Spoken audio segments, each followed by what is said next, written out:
These are the best metal albums of 2024. This list will be in two parts, and this video will cover numbers 40 to 21. We'll be covering all genres of metal, which will include thrash, death metal, black metal, heavy metal, and a few other subgenres. These are all albums that I have reviewed as either part of my new metal series or a standalone review. So with that being said, let me get started. Coming in number 40 is Darkthrone with It Beckons Us All. This is a black metal band that's been around for a long time. They have changed their sound over the years, and their last few albums saw the band shift to a slower, almost doom metal style of black metal. I have enjoyed the last three albums, and if you know me, I'm not the biggest black metal fan, but I like the fact that this album is filled with slow and heavy, almost Black Sabbath style guitar riffs. It also has a strange cosmic atmosphere about it. It will not be the only black metal on this list, but it's just making a cut at number 40. Coming in number 39 is Category 7 with their self-titled album. This band is a heavy metal slash thrash supergroup. They formed in 2023. The band has John Bush from Armored Saint and Anthrax, Phil Demmel, who played with Kerry King on his latest album. I'll mention that later. And he also played with Machine Head, and Mike Orlando, Jack Gibson, and Jack Bittner from Adrenaline Mob, Exodus, and Overkill, respectively. As you can see, it has a pretty solid lineup. I thought this album has a lot of catchy songs that could be considered thrash. Some of it reminded me of John Bush era Anthrax. The album has lots of memorable songs such as In Stitches and Mousetrap. Not the best thrash album of the year. I have more thrash. I actually have a lot of thrash, but this one was good enough to make the list. Coming in at number 38 is Zeal and Ardor with Grief. A very unique band. They mix black metal and soul and R&B. I've heard people say they didn't like the album because they went for more of a pop sound. They toned down the black metal elements. But this was the first album I'd ever heard from the band. I thought it was very unique. Some of the songs sound more like R&B, others sound more like alternative rock. It's the kind of album that when you listen to it, you don't know what to expect next. I like the song Are You the Only One Now because it reminded me of some 90s alternative. There's some heavier songs like Clawing Out, which showed off more of their black metal roots. And there was this Queen of the Stone Age sounding song Disease. Overall, pretty cool album. Coming in number 37 is 200 Stab Wounds with Manual Manic Procedures. This is an old school death metal band, just some straightforward death metal. The album's only 29 minutes long, but it will give you that sick and vile death metal that you would expect from them. I thought the band was reminiscent of Cannibal Corpse. They have this old school sound. Some of the standout tracks are the title track with the thick distorted bass and chugging riffs. Release the Stench has some slower death metal rhythms. Then there's short and spacey atmospheric instrumental in the middle of the album called Led to the Chamber. And that sounds like some of that 80s horror movie synth. But overall, it's a solid death metal album, but I will have some more death metal later. Coming in number 36 is Unleash the Archers with Phantoma. This is their sixth album. They are a Canadian power metal group. I know they have a big following, and I've never really gotten into them that much, but to be honest, this album is making the list only because there were a few songs that really stood out for me. The first one I liked was called The Collective. This was because there's pretty cool spacey electronic tones, and they used clean and harsh vocals. The other song I liked was called Green and Glass, which was probably more of a catchy, radio-friendly song, but also had these death metal growls in it. And the other one I liked was called Ghosts in the Mist, which kind of had a very big an epic type of sound. This was another song that was very catchy and memorable, but also used death growls, and that made the song stand out. So for that reason, I have it at number 36. Coming in at number 35 is Devin Townsend with PowerNerd. This guy's been pretty consistent over the years. If you don't know, he has a very unique style. He uses lots of layers of sound. He creates these big and epic compositions. Compared to a lot of his other works, this album is pretty light. There were a lot of throwback sounds from the 80s. He took a lot from hair metal bands such as Def Leppard and other bands, and he really made it his own. It also has a few guests such as Jamie Josta. On this album, you can expect a lot of big vocals, lots of heavy progressive metal guitar riffs. You have some songs that are more atmospheric and dreamy sounding, like the track Falling Apart. You have some stuff that's more poppy sounding, like Gratitude. Then you have some heavier stuff, like Jainism. Overall, a solid album. Coming in number 34 is Evildead with Toxic Grace. This is a band that started back in 1986. They released two albums in the late 80s and early 90s, and they took a really long break and came back in 2020. And this is their follow-up to that album, which is called Toxic Grace. This is a thrash album. It sounds like it was recorded back in the late 80s. It has a very old school sound that's very fast and heavy. You have the opening track, FAFO, which is filled with heavy chugging guitar riffs. A song called Raising Fresh Hell, which is very old school sounding, has lyrics about how they are a heavy metal band who's going to come to your town and kick your ass.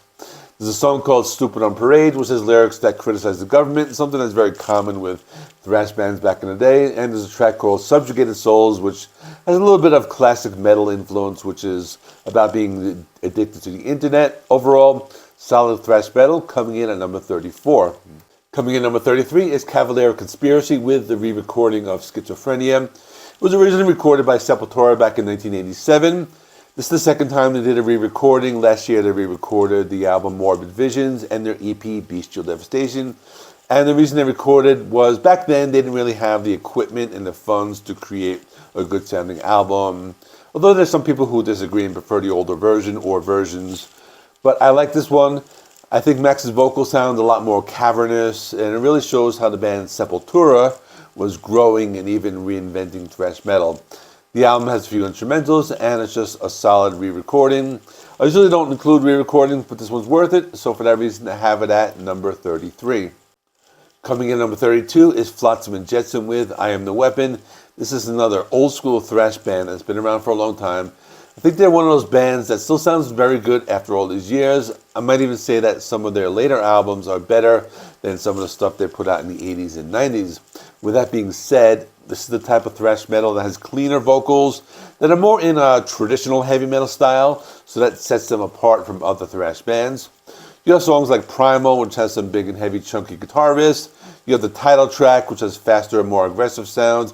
You have a song like The Head of the Snake, which has some groovier guitar riffs. Overall, the album is just solid thrash metal, and I think this band gets better with age, so for that reason, I have it at number 32. And at number 31 is Nasty Savage with Jeopardy Room. This was an album I didn't expect was going to be as good as it was when I first listened to it. I thought it was going to be a generic thrash metal album, but this one was pretty solid. It's another thrash metal band that were around in the early 80s. They made a comeback. They were also a big influence on the Florida death metal scene, so this is thrash metal leaning towards death metal. They have one song featuring two members of the band Obituary, which is probably the best track in the album. But it's a type of album where the songs are very memorable. It has songs you can sing along to, and it's surprisingly one of my favorite thrash metal albums of the year. They're also part of this resurgence of 80s thrash bands that are making a comeback. And you're going to be seeing a lot of this on this list and also in my top 20. Speaking of resurgence, at number 30 is Atrophy with Asylum. Now, if you didn't think there were more thrash bands from the 80s that were making comebacks this year, I have another one, and it won't be the last because there will be a few more further down the line, but no need to go into details. They released a few albums in the early 80s. They took a long break. They came back, and like I've been talking about with many other thrash albums on this list, this album gives you what you expect. Lots of heavy thrash metal rhythms. I thought this band had more of that Bay Area sound, similar to Exodus and other bands. I thought the vocals were similar to Chuck Billy from Testament. We also have some lyrical content that is typical of thrash bands, such as the song High Anxiety, talking about someone with an anxiety disorder. There's Bleeding Out, which is critical of the government. A solid album, a thrash metal from start to finish. That's why I have it on this list. Coming in number 29 is God Dethroned with the Judas Paradox. This is an interesting band. It's hard to place them into a specific subgenre, something along the lines of blackened melodic death metal. The album has an interesting concept. It's about Judas in the Bible, how his actions were important in the outcome of the story of Jesus Christ.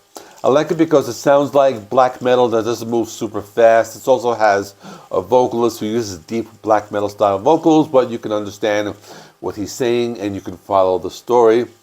They also remind me of some of those melodic death metal bands that have this very thick and atmospheric sound, something like Insomnium or something like that. There are a few tracks that sound more like traditional black metal, such as the song Asmodeus, and other tracks that are leaning more towards melodic death metal, such as the track Kashmir Princess. Overall, not the usual type of band that I listen to, but I think the concept really intrigued me, so for that reason I have it on this list. Coming in number 28 is Fulci with Duckface Killings. This is an Italian death metal band influenced by the Italian director Lucio Fulci. Every time this band makes an album, it's usually about a specific film. This one is about the New York Ripper. This is just some classic old school death metal. I like it a lot. I think it might turn some people off because there's one song that has a rap section, but it's only less than a minute long. And there are a few songs that sound like horror movie synth from the 80s, which I enjoyed a lot because it adds this whole atmosphere and theme of the album. But otherwise, just lots of heavy death metal riffs, deep guttural vocals, and it sounds pretty similar to Cannibal Corpse. I like the fact that the vocals are understandable as well. Overall, pretty good album. If you like death metal, if you don't mind a little bit of the experimentation, for example, there's some saxophone on one song, but otherwise, it's a solid album. Coming in number 27 is Dark Tranquillity with Endtime Signals. This is the latest album by the legendary melodic death metal band. I've been listening to it since it came out. I think my favorite song is track number 4, Not Nothing. I also believe that it's better than their album Moment, which was released 4 years ago. It's probably their best album since Fiction, which came out in the mid-2000s. My only negative is that maybe some of the songs in the middle dragged a little bit, but it has a strong ending with the last 3 songs. There's some really good stuff here. Most of the songs are traditional melodic death metal.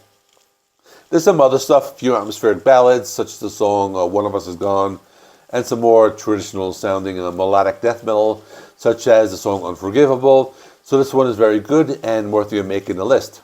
Coming in number 26 is My Dying Bride with Immortal Binding. I'm not the biggest fan of doom metal bands that play very slow, but there's something about My Dying Bride that's an exception to the rule. I like how they can make changes to the songs throughout the runtime, and they do it in a way that keeps me interested. I like how they have these really heavy guitar riffs that are very slow and dissonant, and you can hear these eerie keyboards and violins in the background. These both clean and harsh vocals. The music is very emotional, it's very sad. The band is really good at playing slow music that keeps you interested. My biggest complaint with doom metal is that sometimes they play the same riff over and over and it gets boring, but with this band, they don't do that. They make music that's just very beautiful, and for this reason, I have it on this list. Coming in number 25 is Accept with Humanoid. This is an album from the legendary German heavy metal band, and I think their last few albums have been pretty good. Not their best album ever, but I think it's solid. It's a fun album. There's some songs that are kind of cheesy. Some songs sound more like AC/DC. Other songs get a little heavier. Opening track, Diving into Sin, has some cool Middle Eastern guitar riffs. A song called Frankenstein, written from the point of view of Frankenstein monster. A song called Man Up, which is about like masculinity and that type of thing. Very AC/DC sounding. And a power ballad, The Ravages of Time, about getting old. Overall, it's a good album. Lots of catchy songs. There's some neoclassical playing on here, and it's just something I've been returning to over for the last few months. Coming in at number 24 is Marilyn Manson with One Assassination on the God, Chapter 1. I've never been a very big Marilyn Manson fan, but this album kind of won me over with him because it's a really good album. It's only been out for a few weeks now. I think this album, he's going back to an industrial sound on some tracks, and I also heard some post-punk influence on a few other tracks. Songs are catchy with memorable choruses. Some standout tracks are No Funeral Without Applause, which has a very dark and creepy sound. Sacrilegious has this 70s glam rock and reminds me of the song The Dope Show. Also, Meet Me in Purgatory has a very dark and gothic post-punk sound. Overall, it's his best album in a long time. Coming in number 23 is Cavalera with The Formless Fires. This is a one-man melodic black metal band from Sweden. I've heard them compared to Dissection. So basically there's a variety of styles throughout the album. They don't stray too far from the black metal subgenre. First 2 songs, called The Formless Fires and Traverse the Nether, are straightforward black metal. The next 2 songs were a little different. Torrents Sang, or The Tower, had more of a first wave black metal sound with the chugging guitars, slower drum beats, and drum rolls. And the next song, The Ancient Gods, had some acoustic guitars and melodic leads. I think this album has a nice variety of styles. I enjoyed the guitar playing a lot, because there were a lot of styles used, from traditional black metal to the acoustic parts to the traditional heavy metal and thrash and everything else. Overall, very good album. Cavalera is one of my favorite black metal artists. That's coming from someone who's kind of picky with the subgenre. I think it's a good album for black metal fans as well as anyone who wants to explore some more extreme forms of metal music. Coming in number 22 is Wake Up the Wicked by Powerwolf. They are a power metal band, very similar to the band Sabaton, but lyrically, the songs are somewhat satirical. They deal with religion, the church, werewolves, and vampires. It's one of those bands that has this particular style. They haven't really changed over the course of their career too much. Songs are short, they're catchy, they all have memorable choruses, and that's what makes this a really good album. The opening track is Bless Them With a Blade. Song is fast-paced, melodic, catchy, good start to the album. Sinners of the Seven Seas is a pirate theme song. 1589 was about a serial killer who was supposedly a werewolf. Viva Volgata has some big church organs and softer and harder parts. Wake Up the Wicked has a catchy title track with melodic guitar solo. Joan of Arc, a history song. And they have a children's choir on the song Don't Want to Be No Saints. Overall, the band is very consistent. All their albums are good. They don't stray from that core sound. So if you have listened to them before, you know what you're getting. I have one more for this video. And at number 21, Hi Parasite with Forever We Burn. This is the second album with the lead vocalist of My Dying Bride.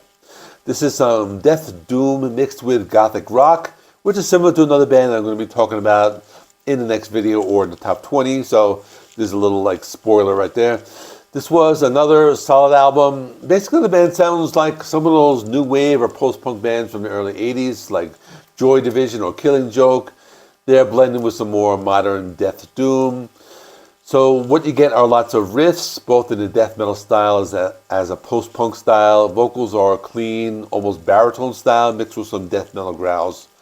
I guess that's probably the best way to describe it. And my favorite song was Forever We Burn. This has some female vocals. I'm not sure who the female vocalist is, but she kind of sounds like Kate Pearson from the B-52s. Overall, it's a very interesting album, and that's why I have it at number 21. That's all for now. I'm going to be doing my top 20, and I'm going to put it in the video description, and I'll put it in the end screen. But if you're watching this like within the first few days of me posting this video, I probably won't see it, but I'm going to link it once it's available. I'll record it in a few days if you're watching this the day it came out. So I will stick it in their respective places. In the meantime, thanks for watching. Like, comment, subscribe, all that good stuff. See you in the next one.